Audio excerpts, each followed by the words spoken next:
உலகை எழுப்பும் ஞாயிறு அங்கே குடியிருப்பான். அவன் ஆனை முகத்தனின் அடியவர் மனத்தில் ஒளியாய் வந்து கொலுவிருப்பான்.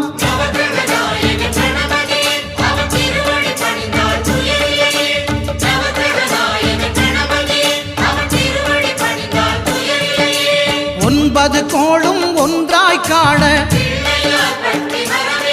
அங்கு கற்பகம் என்னும் கடவுளின் மெய்யில்